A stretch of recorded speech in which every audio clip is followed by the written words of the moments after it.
Many are calling November 5th the most consequential U.S. presidential election ever. And with it just days away, what's really at stake? We spoke with Grant ניושם, retired Marine Colonel and author of When China Attacks, for details. Grant ניושם, thank you so much for joining us. Great to have you back on the show. I'm glad to be here. With the U.S. presidential election now just days away, many are calling this consequential. You actually have a recent piece out titled America's Most Consequential Election in a Lifetime. Give us a sense, what is at stake here? What areas could we see changes?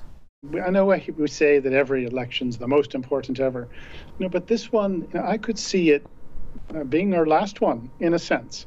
We just might have one-party rule for a good long while, if not forever, if we don't get this one right. And why I say that is that there's very much a sort of a no-holds-barred approach to all of this, particularly coming from one side, and it is the Democrats. And it's our system has always been one where there's give and take. You know, sometimes your guys win, sometimes they don't. And one side takes power, and you just wait your turn, and you make your case, make your arguments, and you'll have another fair election. But here, it seems as though there's an intention to sort of end that. And I'm very much afraid at the outcome of this election if it's not doesn't turn us out a certain way. And you look at how sort of the other side, this one side, is talking about things like packing the Supreme Court, basically doing away with one of the three main pillars of our democracy. This worked very well for a long time. You have them talking about overriding state electoral rules. So there's just one national rule for running elections, as very different than the way our system has always worked.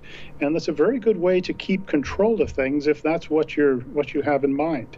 Additionally, there's this demonization of the other side. And you started noticing this about 30 years ago during the Clinton era.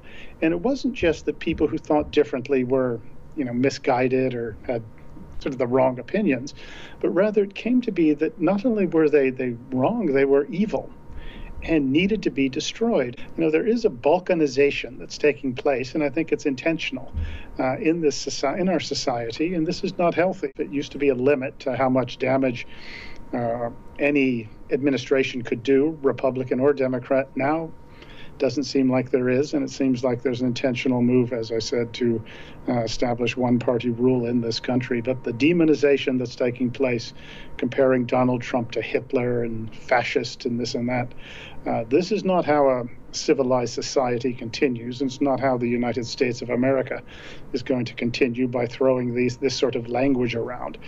Just Mr. Trump came within a hair's breadth of having his brains blown out. And there doesn't seem to have been much of an investigation. A lot at stake here as well. Grant ניושם, thank you so much for your time. No, pleasure. Always glad to be here.